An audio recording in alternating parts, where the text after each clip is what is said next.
so I'll get everything ready. So welcome everybody out to the Communitech ODX Open Data Hub.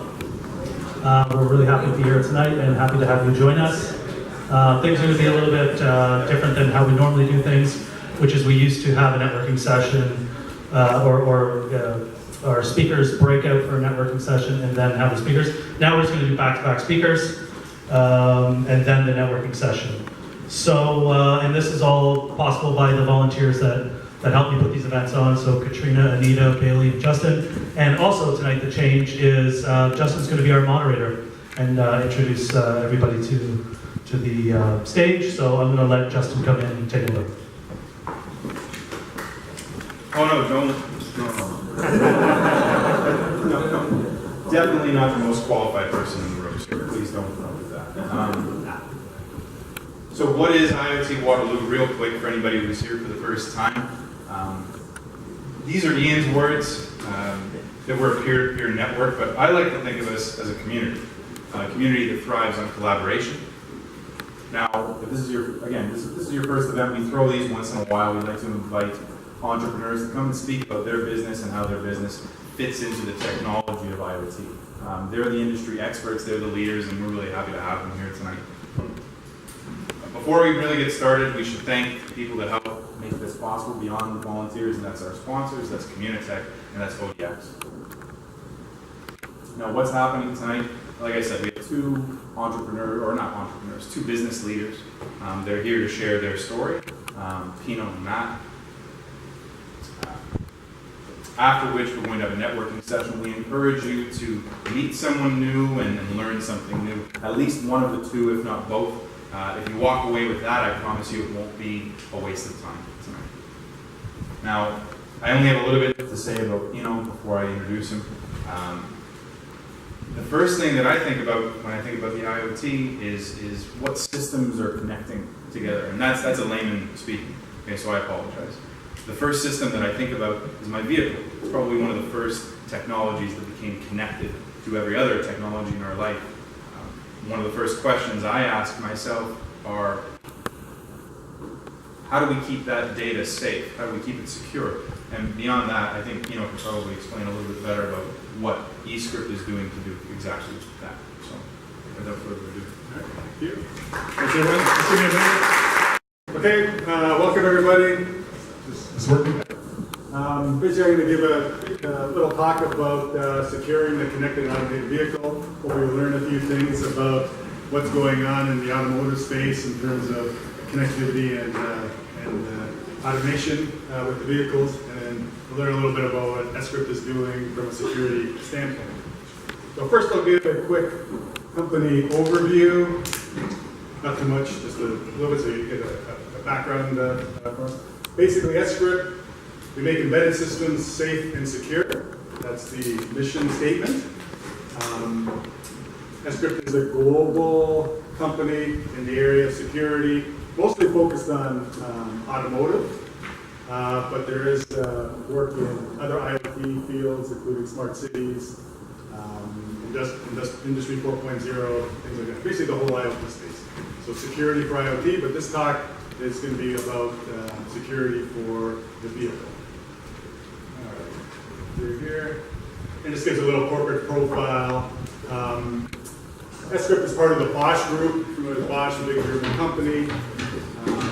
But they've so recently just established a location here in Waterloo because they did a global search for an expansion. They saw this region, the ecosystem, all the good stuff that we know about this area as a good place to set up an innovation center in the area of security. So eScript itself is one small company, part of the Bosch group. It's about 13 million euros, so what's that, $20 million, 170 people, some global locations there. And here's a map here in terms of locations. So basically worldwide coverage there. And this is a quick slide about which industries we're in: automotive, being part of Bosch, Industry 4.0, IoT, smart cities, those type of applications. And recently you might have heard about, in April, eScript acquired TrustPoint Innovation. Trust Point's been in the Waterloo area. It's a local Waterloo company in the area of security. It's been in the area for 5 years.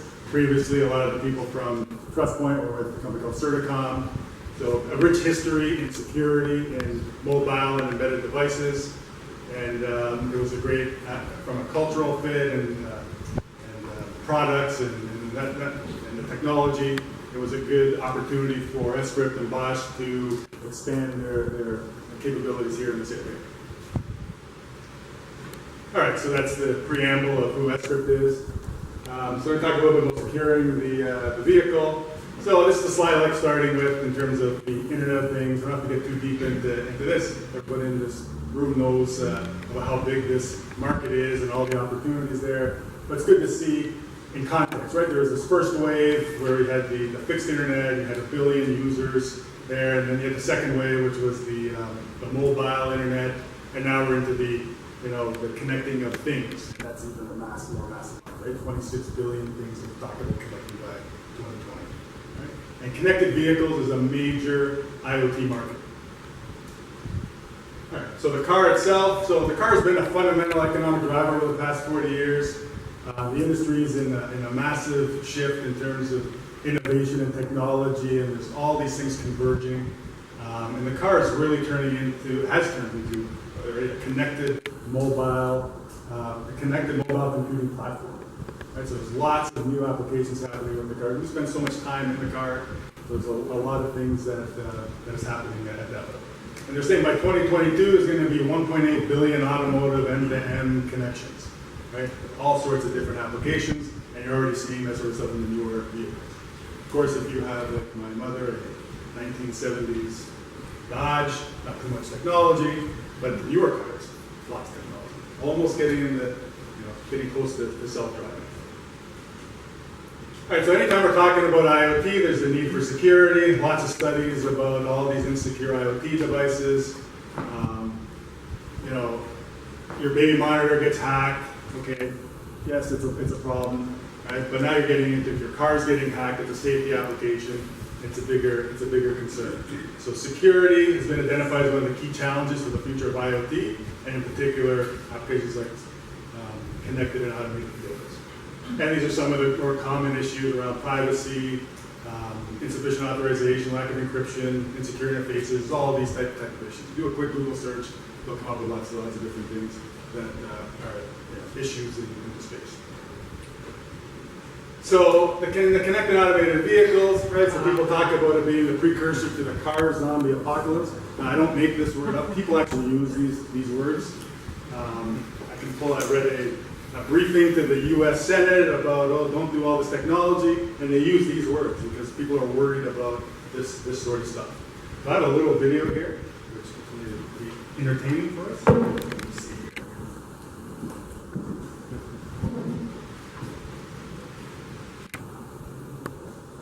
No one's ready for this.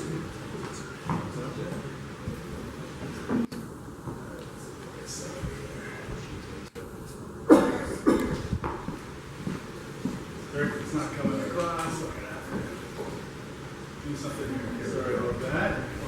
All right. Hopefully we can see that. Just give me a second here. It's not going over. So when you watch this video, think about the possibilities and how likely something like this could happen. Also, listen to the words that we say, and I'll highlight them later. After that, that's going to be bad. Sorry, just a second, I can't see the screen.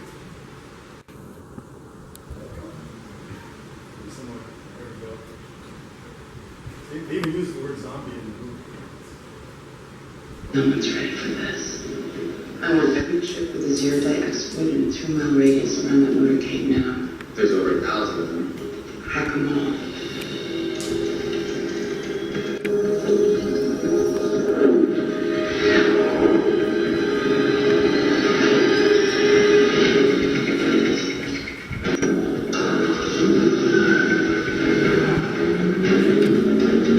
It's zombie time.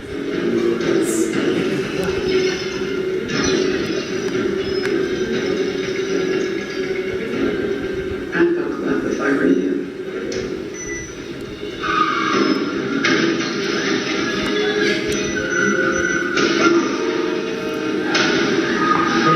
note, you'll see a common card that's used throughout this thing, and I'll talk about it after.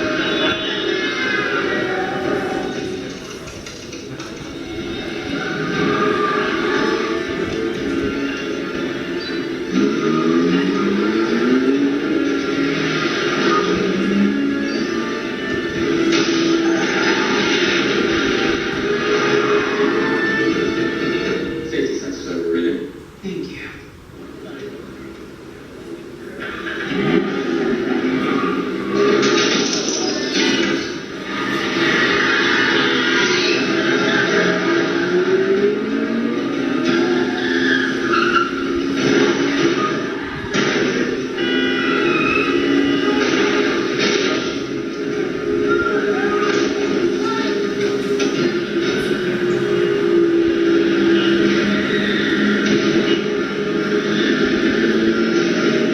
Target the motorcade.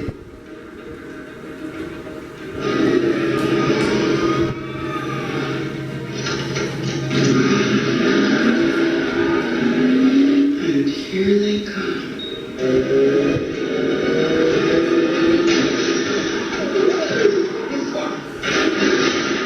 Ouch. Oh. Where you running?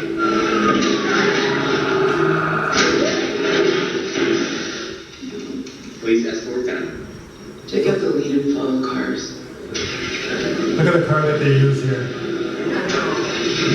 Did she?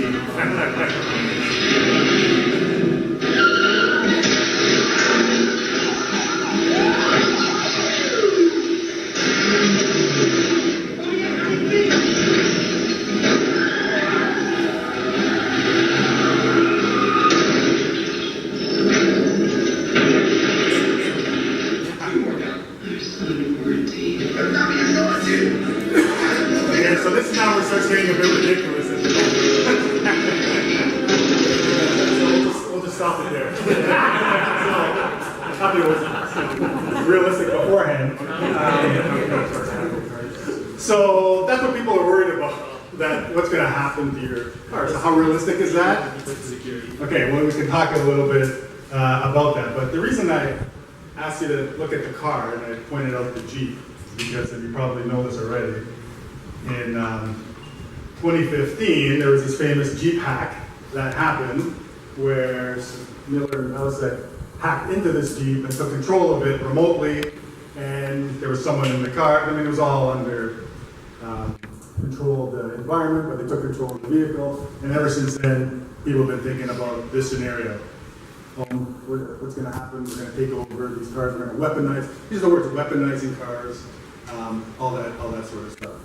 So there's a lot of things that they did, but that's why. So it was interesting that Jeep got a lot of highlights. If you look in the clip, it's about 5 times the logos there. So I'm surprised that they let that go through. Anyway, in terms of how we can hack, so the possible attack vectors.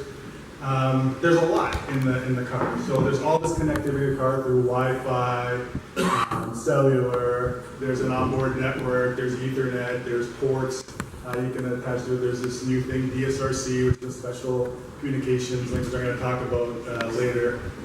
There's Bluetooth. So there's all this connectivity into the car, and all that opens up hacking possibilities.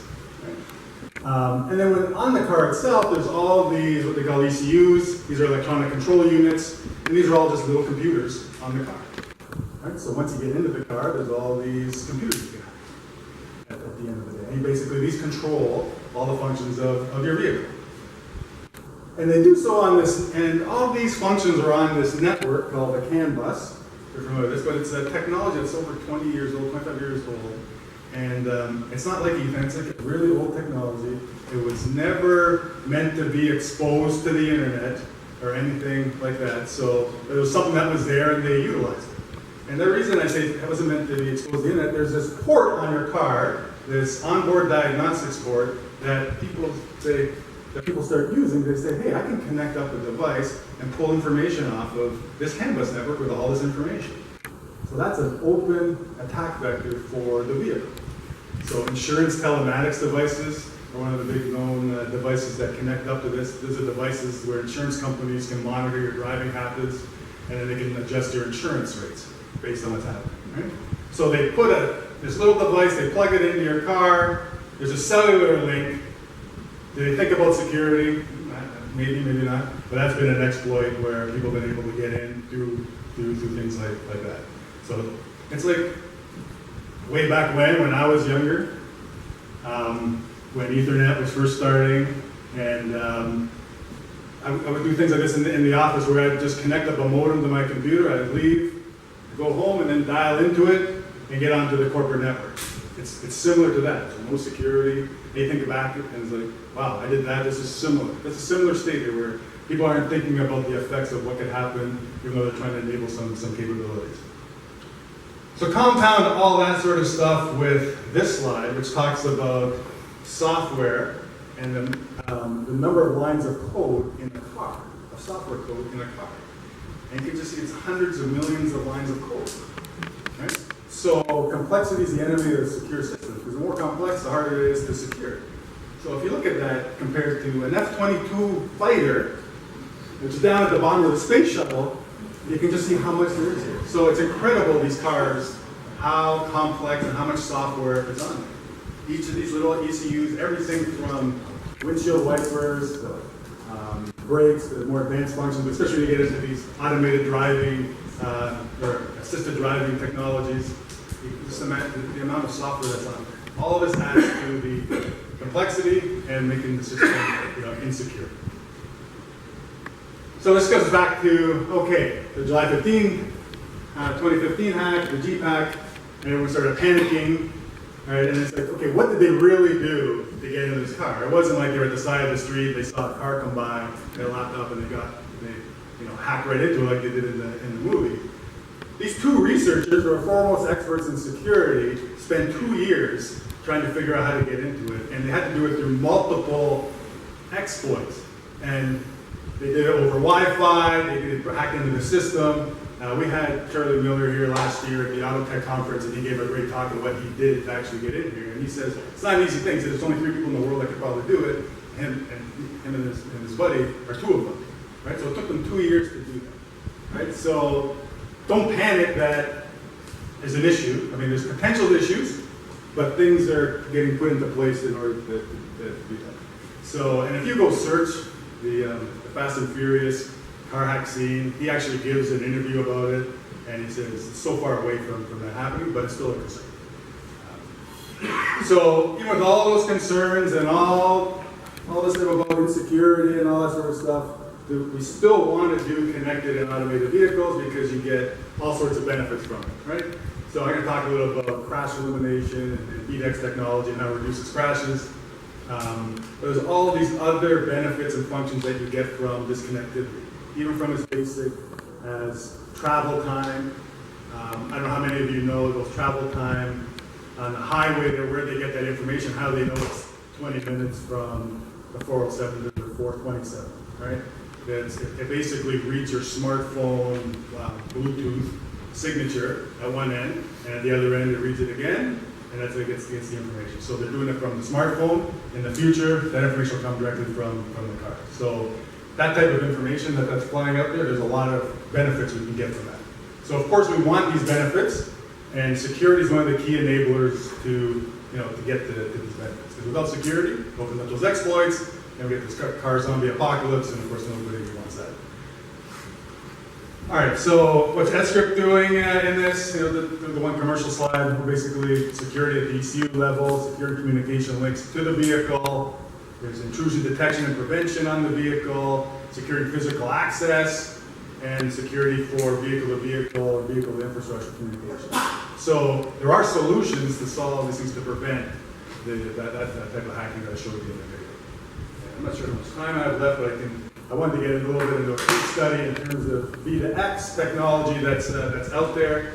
And basically, this is a technology where cars are communicating to each other for the purposes of improving safety. So these cars are going to be driving around. This is something that's planned to be mandated in the US by 2021, where cars will have this technology, will transmit out information about position, direction, all sorts of information to other vehicles around. And these messages, there's going to be 5 to 10 of them a second being sent out. Other cars will receive them. right? And then through algorithms and advanced things in software, they can figure out if a collision is going to happen, and they can do a warning, right? You can do warnings, maybe part of an automated system, that sort of stuff. There's also going to be interfaces into roadside infrastructure, so timing with lights and other safety type of applications, right? The promise of VDEX that there's a potential to reduce collisions by 80%. They'll augment some of these ADAS systems, advanced driver assistance systems, improve operability and all those sorts. But basically, it's about the safety. But with all these messages flying around the car, you can just imagine a lot of applications that can, and a lot of new business models that can come out from all this information that's going to go out there. Right? And so that's so there's going to be the safety part. There's going to be all these other things that we can do with the data. And here's a number of use cases in here. I'll make this available. I don't want to get through all of them. But like one particular use case, a red light violation warning, where a car can approach an intersection, and the intersection will be sending out information about its status of red, when the red light's going to come, and if the car's going too fast, a warning can happen, things like that, right? So there's that interaction between the vehicle and roadside infrastructure, and you start getting towards an intelligent transportation system. So again, I talked about the car. So this security's been designed in from the beginning with this technology. And why am I talking about this? Well, Escript and former TrustPoint has been heavily involved in designing the security system behind this technology for the past 5 years, right? With the U.S. Department of Transportation through this program with a number of major OEMs out there. And right now, the state of the technology, so I said that they're looking at mandating all this by 2021. Actually, this year's Cadillac, 2017 Cadillac, has this technology on there. So if you see a 2017 Cadillac, it's transmitting a bunch of information about itself. Unfortunately, the only entity that can pick up that information right now is another Cadillac. So I think all that comes up, and if I was Cadillac, I would put a little smiley face on the dashboard when I came up to another Cadillac. I'm not sure that's what's happening, right? But that's the only use case I can see right now with the Cadillacs. But anyway, so the OEMs are starting to deploy this technology. There's pilots going on in the States in different cities, in Tampa, Wyoming, and New York.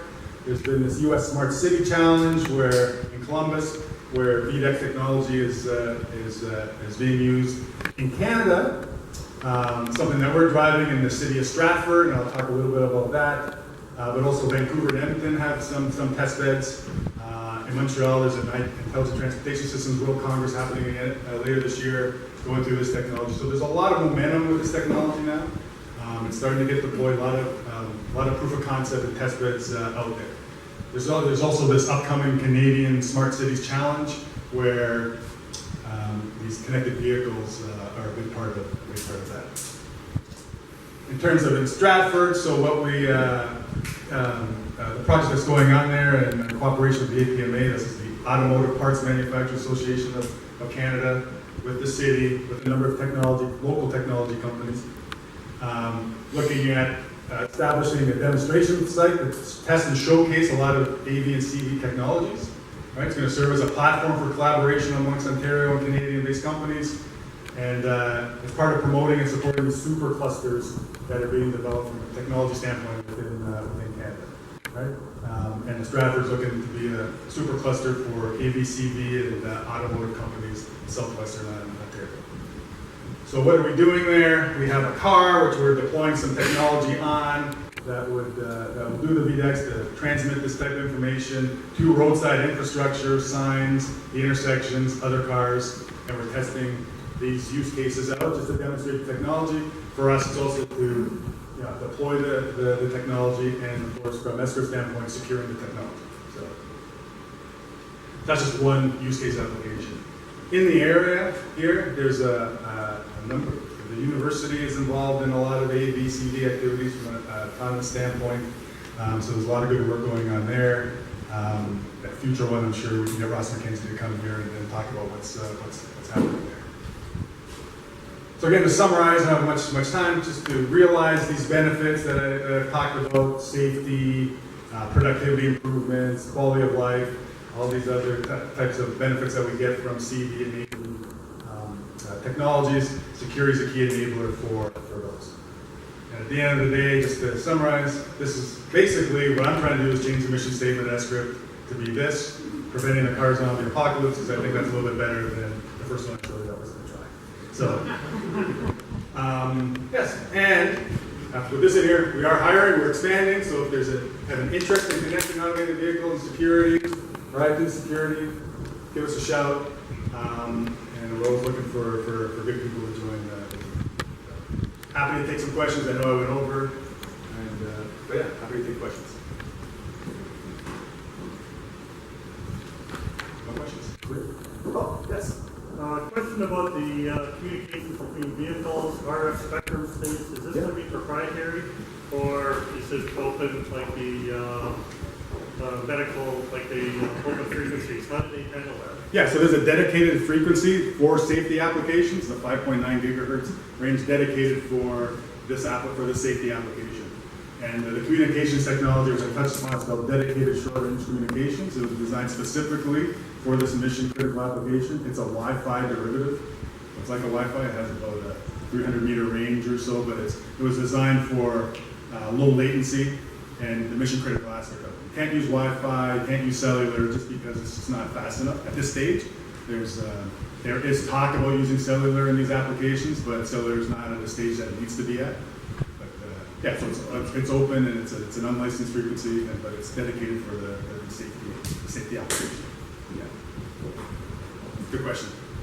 Oh, yes. I had a question, but because I really like when you talk about V2X, it's similar to what this team at Waterloo like they did their project on. Yeah. They use some sort of magnets to detect some sort of like signals coming from each car, and if they get too close to each other, then they kind of like stop accelerating. So it's like the same thing. Well, it's different. I mean, people, it's a different type of sensor, Yeah. right? So we're sending, the car itself is a sensor, and it's sending out information about itself through this communication link versus a physical sensor like a magnet, right?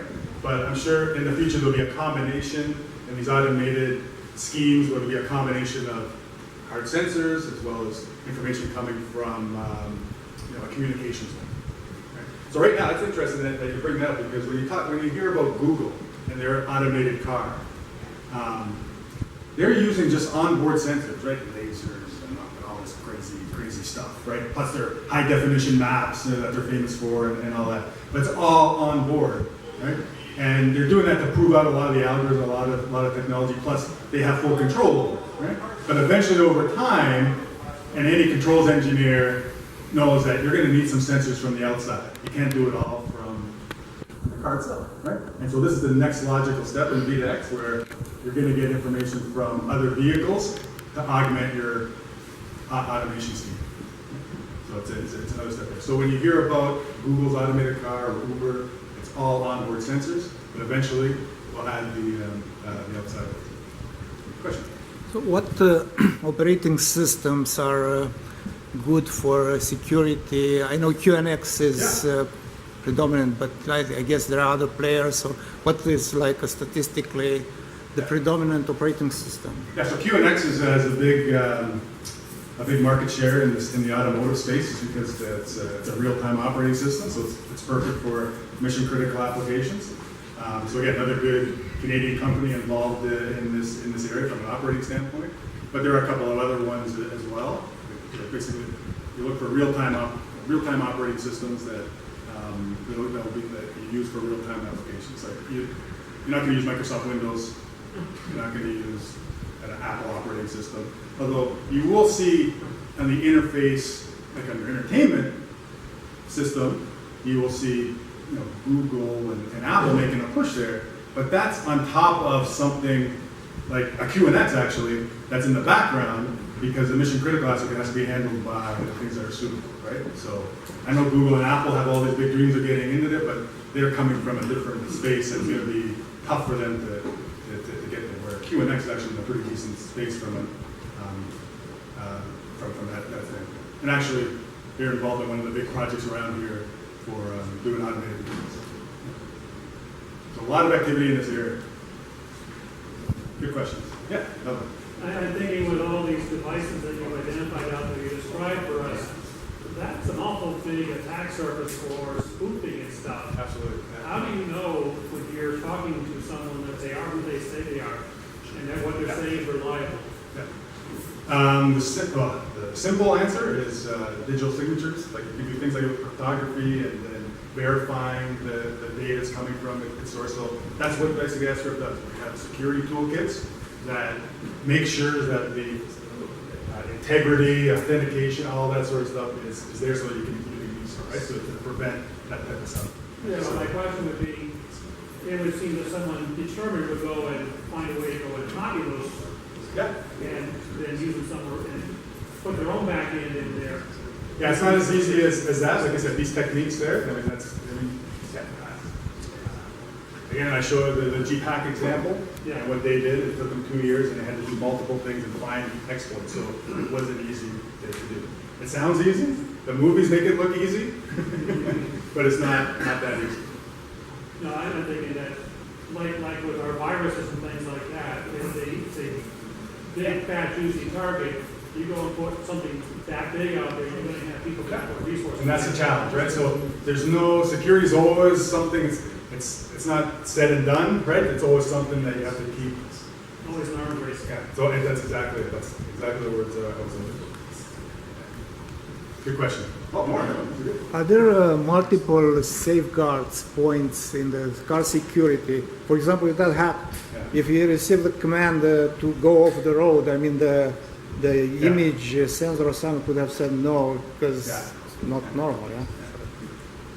Okay, so remember when I said there was a CAN bus net? So it's much better now. But remember I said the CAN bus network was not designed to be exposed to the network? So a lot of the internal safety, like in terms of segregating the networks and those best practices, that wasn't done because it just cost it. So it's not two networks. But now they're starting to do things like that, right? So they're starting to firewall. They're starting to put a lot of the security technologies that we've been taking for granted in the enterprise space for the past 10, 15, 20 years, they're putting it into the car now. But the older cars, they weren't designed with that in mind because no one thought that this was going to get exposed. Question? Will these cars be drivable in 20 years, or will it be like 2 weeks? That's a good. Yes. So again, so the business models of all the original business models for automotive OEMs were, I'm going to sell you the car and then I'm done.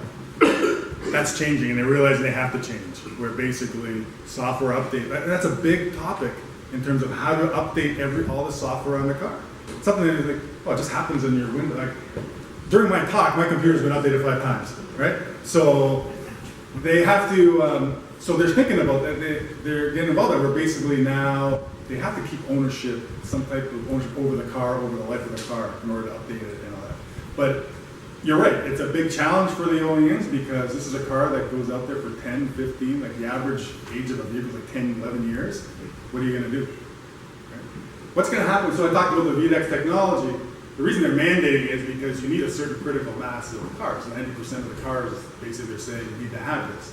What about all the old cars? So really, this technology, while they're putting it in for 2021 all new vehicles, 20 million vehicles a year, is what it's gonna be.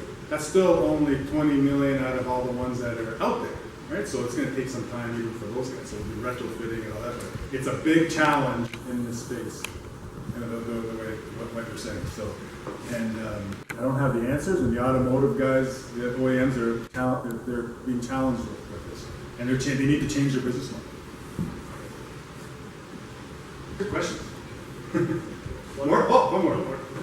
Privacy issues. Yes. The car is now transmitting out information, and I assume it's two-way, and the manufacturers can now interrogate this information and find out all about your vehicle and targeted advertising. That's right. So if you buy a new vehicle, you should read your T's and C's now, and it says in there that they're taking all sorts of, that you're giving up your data to the vehicle. So they are saying that, right? So, because that data is valuable, and Matt's going to talk about what he does. So that data in the vehicle and what you can do with it, it's a gold mine. The data, and Kevin's going to talk about data. You know, the cows come home in terms of how valuable the data is. It's a new oil, right? That's out there, right? So all that data is there, and everyone's trying to figure out how to monetize this data. And there's so much data that the car is emitting that is valuable, and that's another thing that's over. So, but from a B2X standpoint, the privacy issue, that's something that has been designed in from the beginning to obscure where the data is coming from and all that sort of stuff. So there are technologies that you can do to obscure the data and to protect privacy. So that does exist. But everybody wants the data, believe me. All right, let me get a round of applause.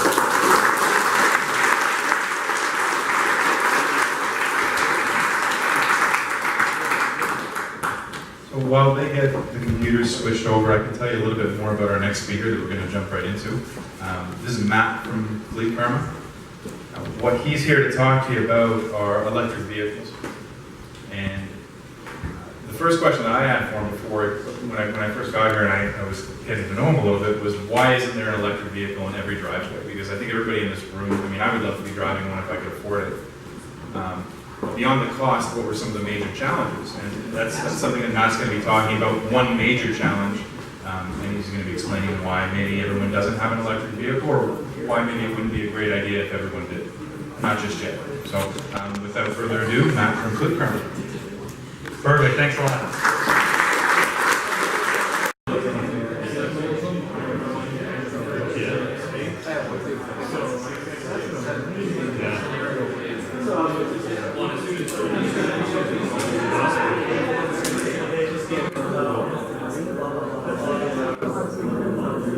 It's very,